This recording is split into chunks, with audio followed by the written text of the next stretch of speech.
আসসালামু আলাইকুম। আজকে আমরা সাস্ট অধিভুক্ত সিলেট ইঞ্জিনিয়ারিং কলেজের ভর্তি বিজ্ঞপ্তি সম্পর্কে জানব।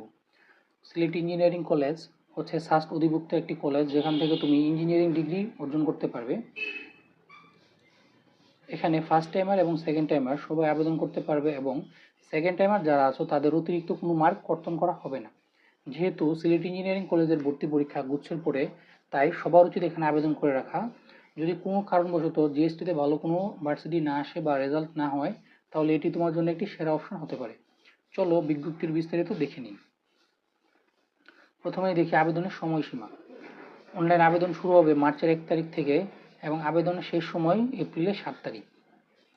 ভর্তি পরীক্ষা হবে এপ্রিলের 18 তারিখ সকাল 11টায় এবং ভর্তি পরীক্ষার কেন্দ্র হবে সিলেট ইঞ্জিনিয়ারিং কলেজ।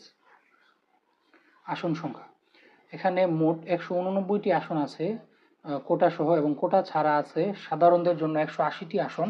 3টি বিভাগে পরীক্ষা হবে, সিএসসি, সিভিল এবং ট্রিপলি।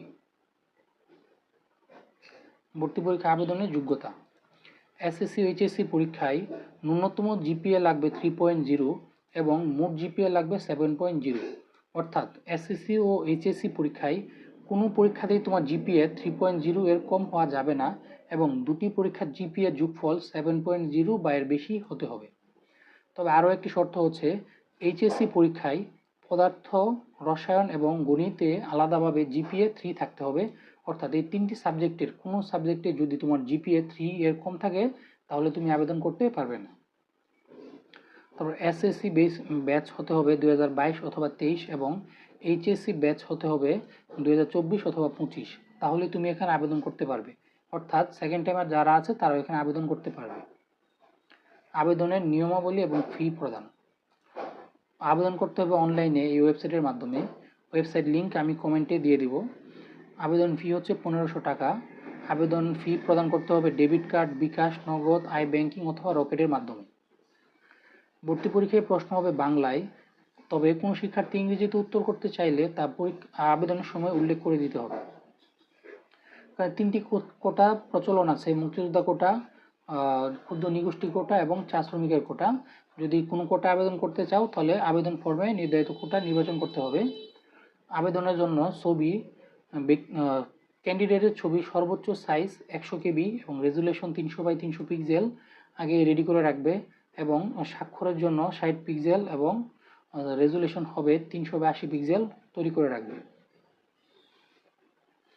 ভর্তি পরীক্ষা, ভর্তি পরীক্ষা আসন বিন্যাস 2 দিন আগে ওয়েবসাইটের মাধ্যমে জানিয়ে দেওয়া হবে।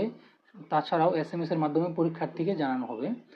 পরীক্ষার দিন প্রবেশপত্র রঙিন প্রিন্ট সঙ্গে আনতে হবে। পরীক্ষা হবে এইচএসসি সিলেবাস অনুযায়ী। 25-এ যে সিলেবাস ছিল অর্থাৎ শর্ট সিলেবাসে। মার্ক ডিস্ট্রিবিউশন পদার্থবিজ্ঞানে 30, গণিতে 30, রসায়ন 20, ইংরেজি 20 নম্বর। মোট 100 নম্বরের লিখিত পরীক্ষা অনুষ্ঠিত হবে, অর্থাৎ সংক্ষিপ্ত প্রশ্ন আসবে, এমসিকিউ না। পরীক্ষার সময়কাল 1 ঘন্টা 30 মিনিট, অর্থাৎ 90 মিনিট। ভর্তি পরীক্ষার সময় মোবাইল ফোন, ঘড়ি, অন্যান্য ইলেকট্রনিক ডিভাইস ব্যবহার করা সম্পূর্ণ নিষিদ্ধ। তবে ওয়েবসাইটে দেওয়া নির্দেশনা মোতাবেক নন প্রোগ্রামেবল ক্যালকুলেটর সঙ্গে রাখা যাবে। মেধা তালিকা, মেধা তালিকা হবে 100 নম্বরের লিখিত প্রাপ্ত নম্বরকে 80 নম্বরে রূপান্তর করা হবে, এবং এসএসসি ও এইচএসসি জিপিএকে 2 দ্বারা গুণ করে 20 নম্বর, মোট 100 নম্বরের মাধ্যমে এসএসসি 100 নম্বরের মাধ্যমে মেধা তালিকা প্রণয়ন করা হবে। মেধা তালিকায় স্থান হলেই পরবর্তীর জন্য ডাকা হবে। ভর্তি পরীক্ষায় মেধা তালিকায় স্থান পেতে সর্বনিম্ন 30 নম্বর পেতে হবে। এখানে আরও কিছু নির্দেশনা দেওয়া আছে, যেমন ভর্তির সময় একাডেমিক ট্রান্সক্রিপ্ট জমা দিতে হবে। কোটার ক্ষেত্রে দেওয়া আছে মুক্তিযোদ্ধার সন্তান যারা তারা কোটা পাবে, ক্ষুদ্র নিগোষ্ঠীর তারা কোটা পাবে, এবং চা শ্রমিকের সন্তান কোটা প্রাপ্ত হবে। তাছাড়াও কোনো কিছু জানার থাকলে এই নাম্বারগুলোতে কল দিতে পারো, সকাল 9টা থেকে সন্ধ্যা 7টা পর্যন্ত। এর বাইরেও যদি কোনো বিষয় নিয়ে তোমাদের প্রশ্ন থাকে কমেন্ট করতে পারো, ইনশাল্লাহ আমি উত্তর দিয়ে যাব।